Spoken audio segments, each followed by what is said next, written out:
Hey, everybody, welcome to another edition of the 2 Point Conversion with Fish and that guy, whoever that is. Nootch set that up for me. He is unable to make it tonight because he is en route to Montague, Louisiana. hmm Nooch is down the bayou, y'all. He's about to be getting him some Abita Amber of his own. He left this nasty whiskey over here. I started just to mess with him. I started sitting his spot.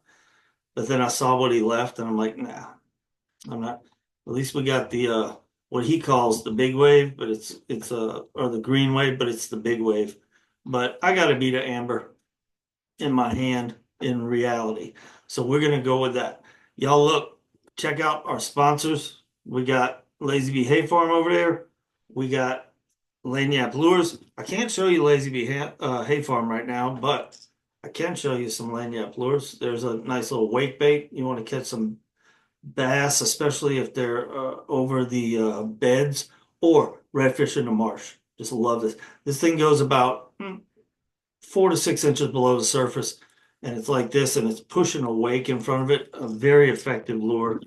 You can paint it whatever color you want. And then, of course, I got topwater lures. I love topwater fishing.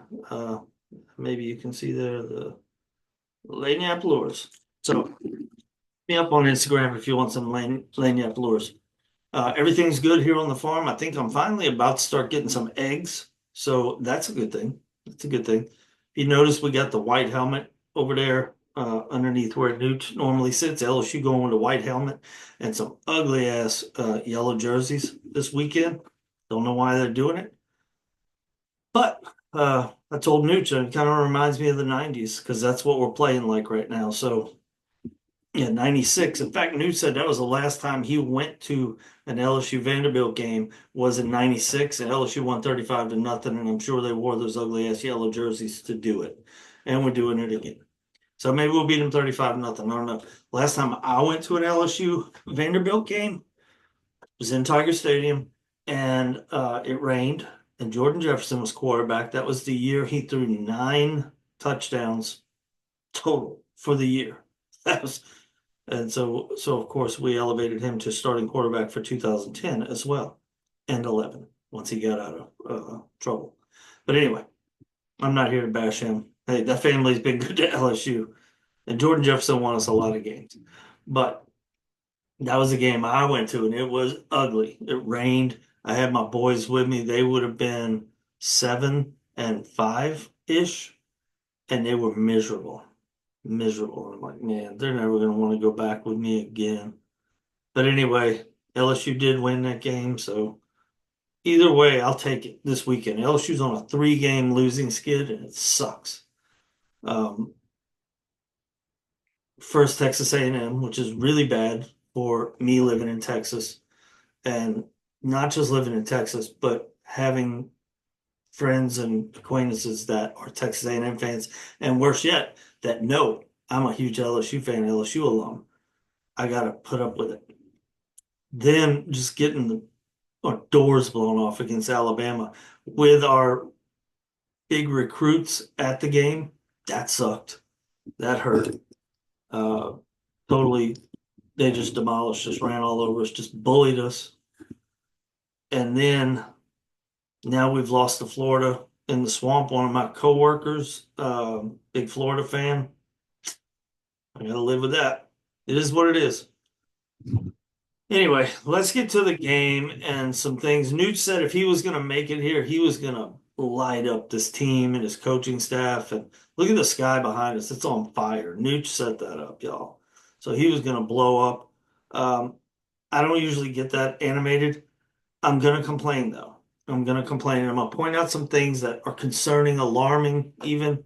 And I'll start with Brian Kelly calling plays. Is he? I don't know. He had a play sheet in his hand on the sidelines. To me, that's a bad sign because if you got a play sheet in your hands, you may not be calling plays, but it could be worse. You could be interjecting as the play is being called. And so there's a thing called a green dot. I don't know what that means, but I know that it means the person with the green dot can communicate directly with the quarterback or vice versa. The quarterback, maybe he's got a green dot and he can communicate directly with the OC or the play caller. Well, now Brian Kelly's got one. So now there's three of them: Joe Sloan, Garrett Nussmeier, and Brian Kelly. And this is for a quarterback. That's a speaker in his ear in a helmet in a loud visiting SEC stadium. Y'all, come on. That's a recipe for disaster. And you can kind of see it. And maybe I'm wrong. And maybe I am just kind of guessing, but it's an educated guess, I think. But the first series, we go for it on fourth down and one, which I don't have a problem with. I don't have a problem with going for it on fourth down and one on the first series. We're around the 40-yard line. Too long to kick. I think Nooch's favorite thing, analytics, would say go for it. But we had to call a timeout to go for it. We had to call a timeout to get the play called. And that's ridiculous. And that is a sign that tells me maybe something happened with the getting the play called. Maybe because Brian Kelly's like, wait a minute, and interrupts, and they're like, hey, timeout. I don't know. I'm kind of making that up, but it's what it seemed like. It's what it seemed like. He definitely had a play sheet, and there was confusion there. I don't have a problem with a head coach calling plays. A lot of head coaches call plays. Lane Kiffin, Lincoln Riley, Sean Payton, all pretty successful play callers as head coaches. But here's the problem.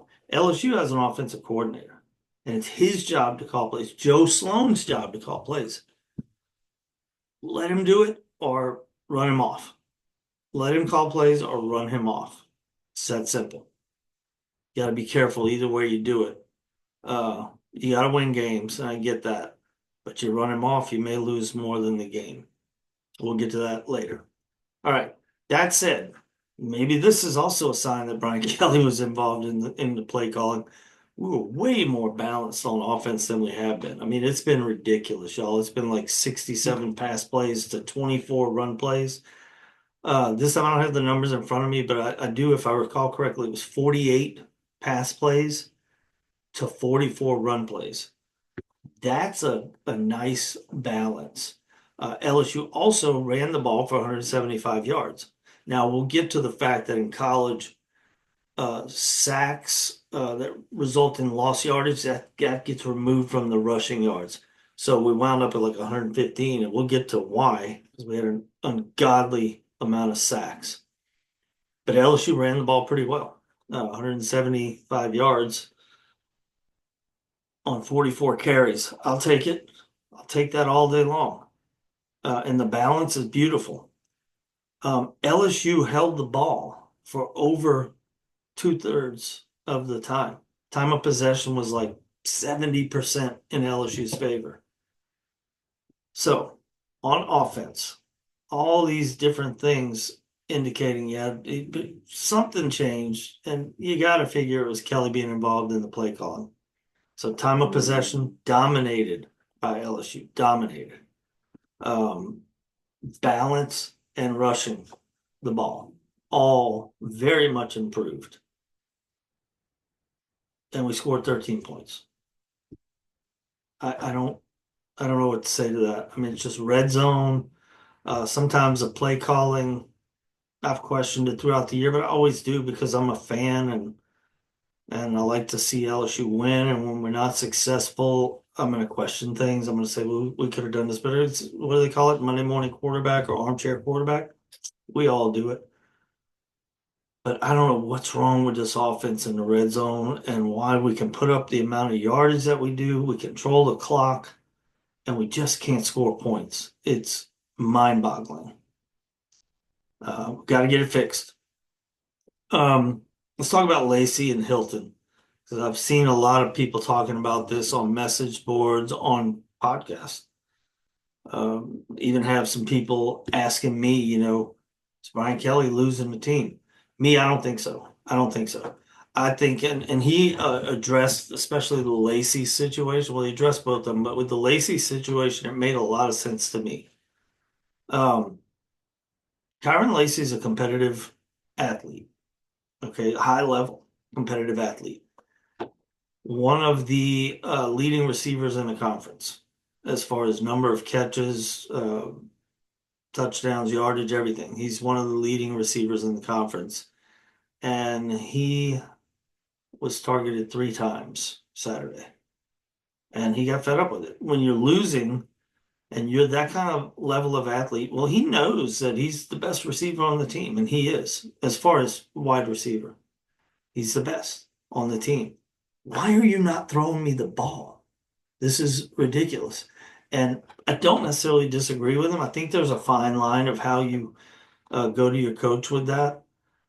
But again, heat of the moment, high level athlete, upset because he's not getting the ball. I want that guy on my team. I want him pissed off because he's not getting the ball. So that's what I'm writing that off as, and nothing more. I don't think Brian Kelly's losing the team. Some people do. I don't. Uh, with Hilton, it's kind of sad. Hilton missed over half the year. We know. We talked about it. We thought he was a unicorn. He's never going to play again. Then he comes back and we're all excited, like, oh, now we got this deep threat, we got this over the top, and it hasn't worked out. He's targeted. Um, he's not making the plays. His timing is horrendous, and that can be, that can be placed towards the fact that he missed so much time. The only way I know to get that is practice. I don't know why Brian Kelly yelled at him. I don't know. Maybe it's because he didn't perform well in practice, and you play how you practice, right?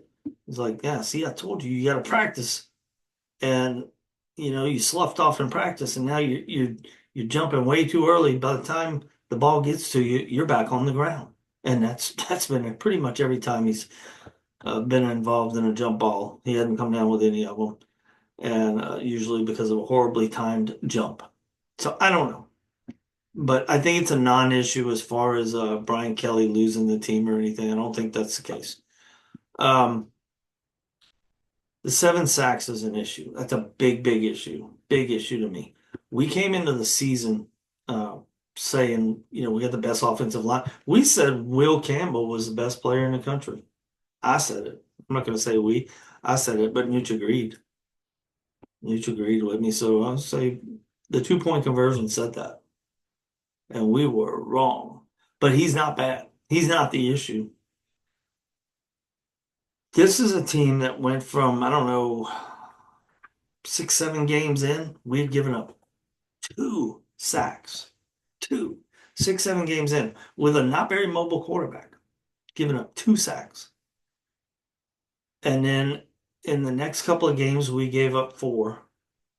So now we have 6. Going into game number 10, we have 6 sacks given up combined throughout the season.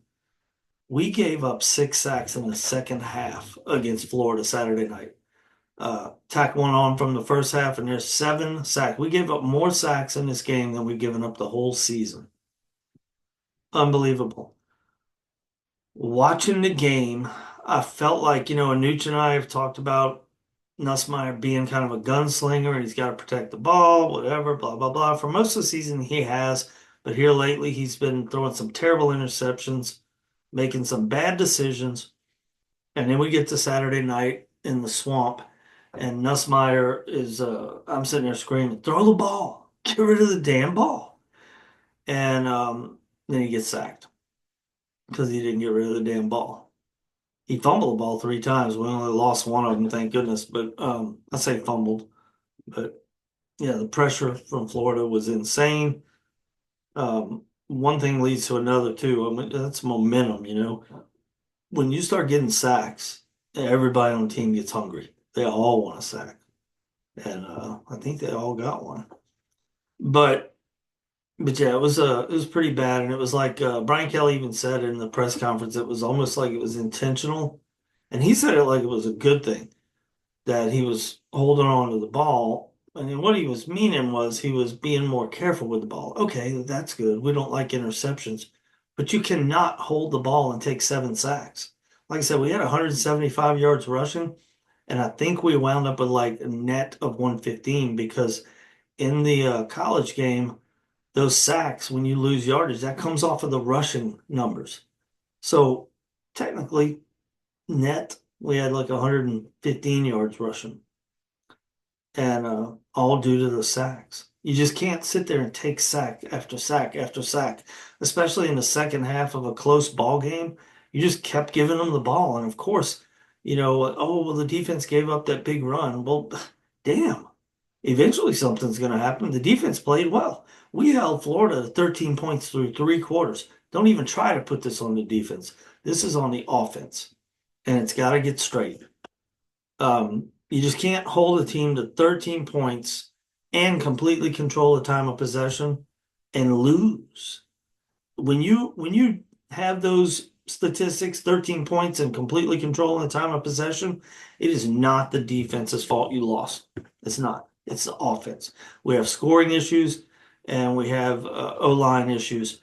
Let's talk about the O-line issues real quick. What's missing? Who's missing? Garrett Dellinger. That's who. We got Will Campbell on one side, and we got your boy Emory Jones on the other side. The two tackles. Saturday, Will Campbell gave up one pressure. It was a sack. So one sack. Emory Jones didn't give up shit. He didn't give up anything. So they're not the problems. Yeah, there might have been a false start or something. I think I recall a false start on each one of them. I don't. Anyway, not the biggest deal. The 7 sacks is the issue. All those sacks came up the middle, except for the one given up by Campbell. All those sacks came up the middle. So who's in the middle? Well, you say the center, okay, DJ Chester, but also you got somebody replacing the left guard, Garrett Dellinger, and you got somebody replacing the right guard, Miles Frazier, uh, for these last couple of games anyway. And so that leaves poor DJ Chester, he's a redshirt freshman. He's a first year starter. And he no longer has security blankets around him. He has guys that most of you have never heard of playing next to him. And it shows. So the middle of the offensive line is a bad issue. It's a bad issue. All right. That's hopefully gets fixed by people getting better, getting healed up and ready to play. So now I'm going to go to I got a little bitch here about Brian Kelly. And let me preface it by saying none of us know what really goes on behind the scenes, what happened. We're just taking stabs at it. But with regards to what I'm about to talk about, you're not at Notre Dame, Brian Kelly. You're at LSU. You're in the Southeastern Conference. You're playing against Alabama and Florida and Texas A&M and Ole Miss and Tennessee. This is the SEC, Georgia. We don't have time for this BS. It better have been murder, is why Deshaun Womack didn't make the trip to Florida. Better have been murder. It better have been attempted murder or, maybe accessory to murder or something for why Braden Swinson, your best freaking defensive player, and Sage Ryan, who, as bad as we talk shit about him leading into the season or in the early season, when he got moved to safety, that's your best safety. It ain't close. He's not all SEC, but he's had a damn good year. His PFF grades are solid. Those guys didn't start the game. Neither one of them played the first. It was either the first quarter or first half. They didn't play. We don't know why. We know Swinson and Sage Ryan made the trip because they showed up later. But yeah, Deshaun Womack didn't even make the damn trip. What the hell? Who knows? Maybe it was something bad and it was warranted, but I just can't, I know Brian Kelly, it's kind of why I like the hire because the team, the culture was toxic when he came in, and he made some hard decisions that needed to be made. But this is year 3. We can't have stuff like that going on. So it better have been something really bad for those guys, especially Womack, to not even make the trip when we got defensive line issues. We have trouble getting to the quarterback. We have to blitz to get to the quarterback. We're getting nothing from tackles. All right. Speaking of, let's go to recruiting.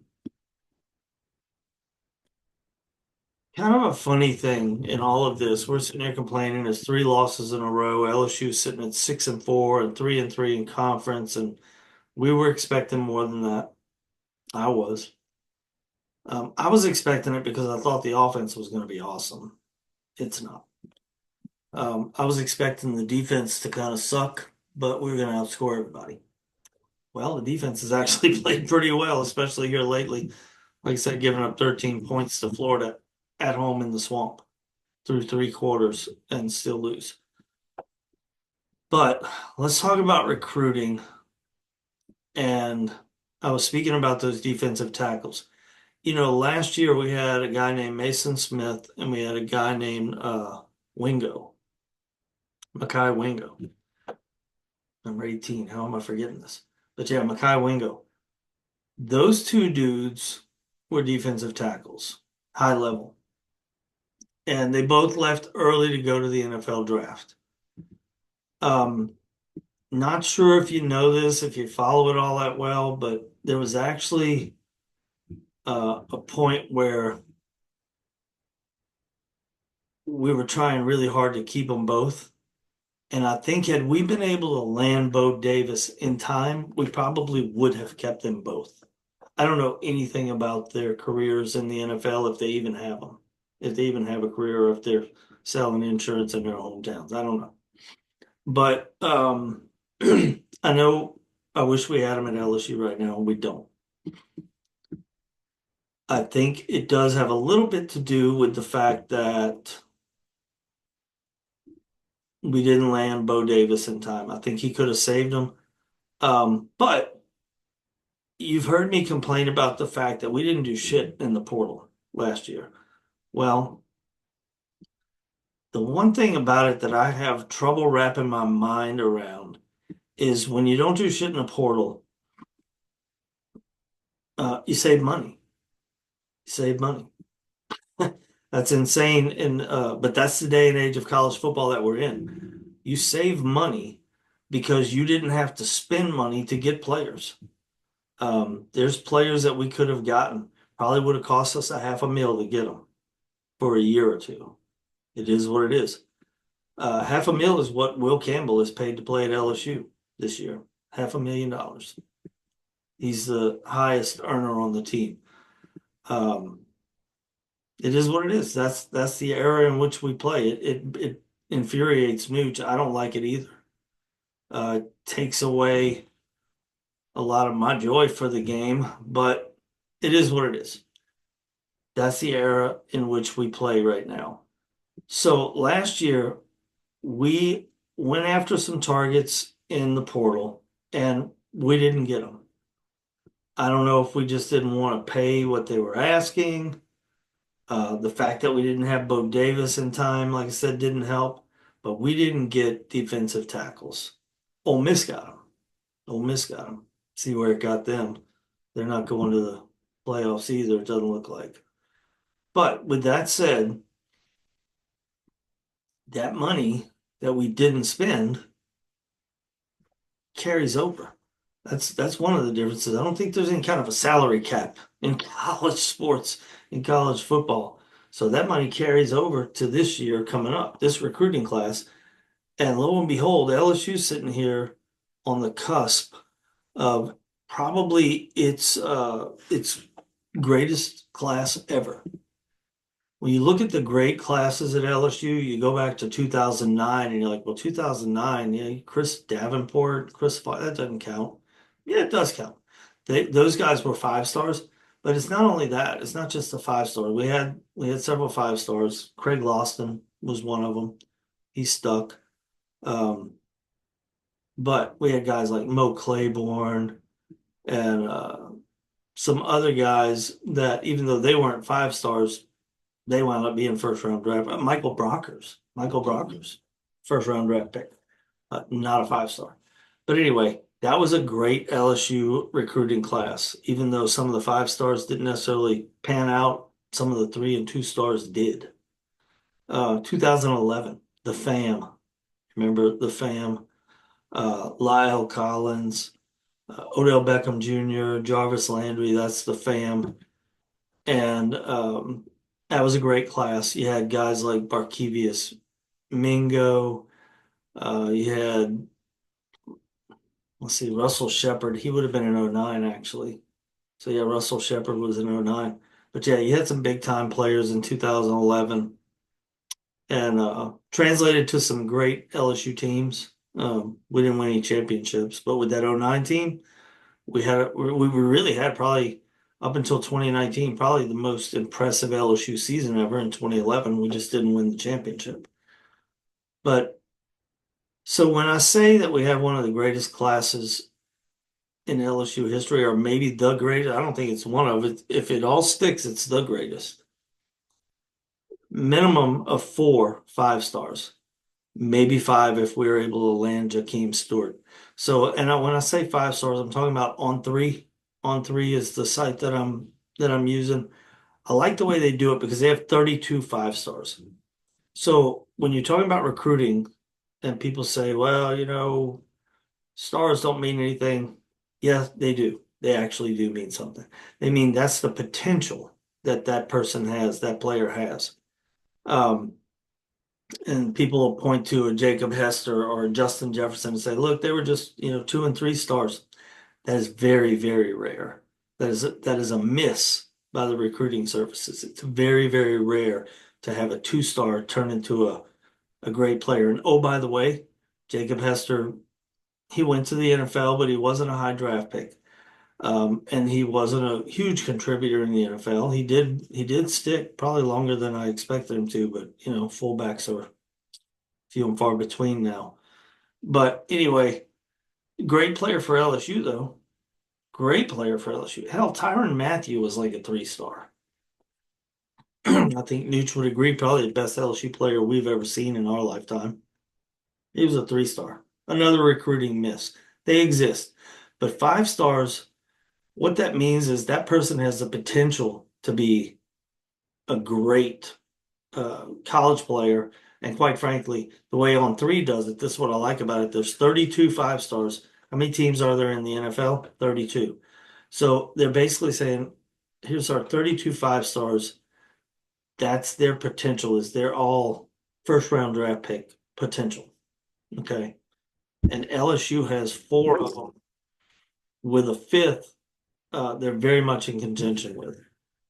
And you wonder, how is this class holding together? We're 2 weeks from early signing day, and this class is still holding together. We have the number one quarterback and also number one player in the country in Bryce Underwood committed to LSU. He's been committed to LSU for almost a year.